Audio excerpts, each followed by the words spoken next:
سلام بچه‌ها، چطور؟ من محمدم. خوش اومدید به یه ویدیو دیگه از چنل خودمون، یعنی چنل نوب شو. امروز با پارت 3 ماینکرافت قدم قدم داریم برمی‌داریم تا برسیم به ویدیویی که باید وسایل همه رو جمع کنیم. صدای چی بود؟ باید وسایل همه رو جمع کنیم واسه ساختن خونه مخصوصمون، یه خونه مخصوص نوب شو.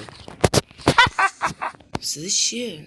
اوکی بچه‌ها، لایک کامنت سابسکرایب فراموش نشه. چنل اسلامی بالا میاد، فالو کنید دیگه اونجا. عاشق تک تکتون. بریم سراغ ویدیو.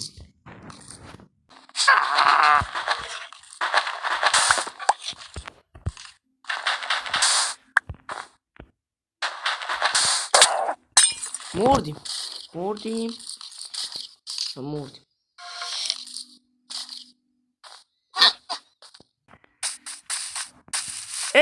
خونه قبلی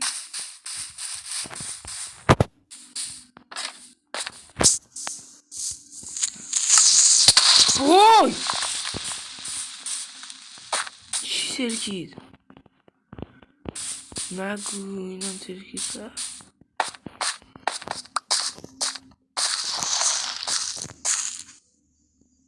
چی بس رو زیده کی ترکانه کنش که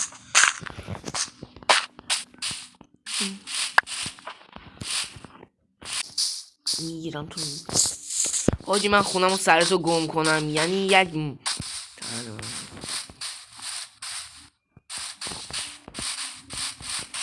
مطابقت تو خونه ها میمونی.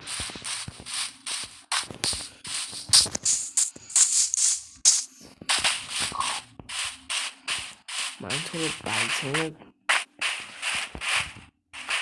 سرعت هم نداری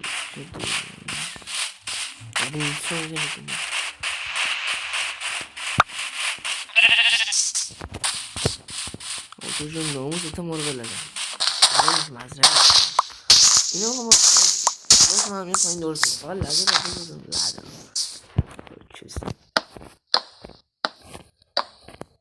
بچه ها رسیم به بالی خون شنگ شد. ما چی هم خون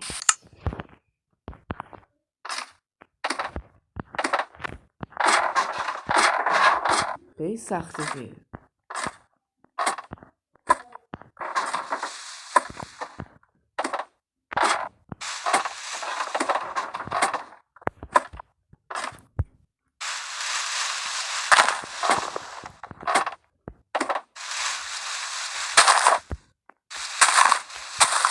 یه چه رسیم بالا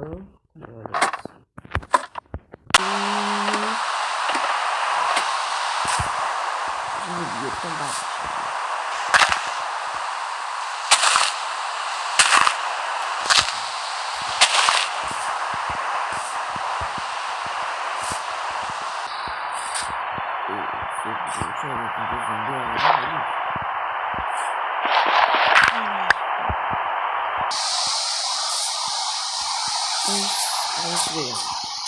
این نزدیکی میگه نزدیکی همین یک لحظه بینده تا روزه باشیم سریعیم بالا.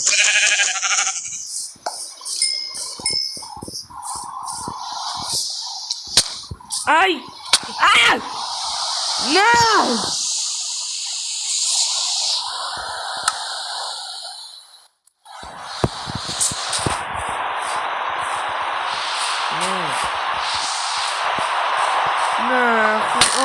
وای نزن الان میزاره نزن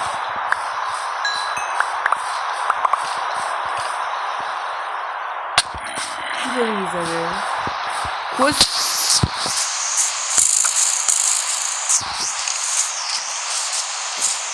حاجی شمشیر گرفتم گفتن دنبالمون.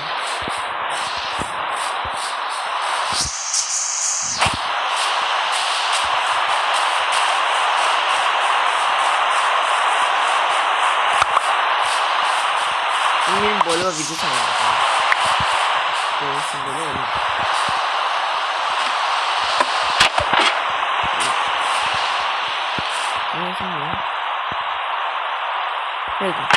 بچه ها عاشق تک تکتون لایک کامنت سابسکرایب فراموش نکنید. چنل اسلامی بالا میاد فالو کنید. خدا نگهدار.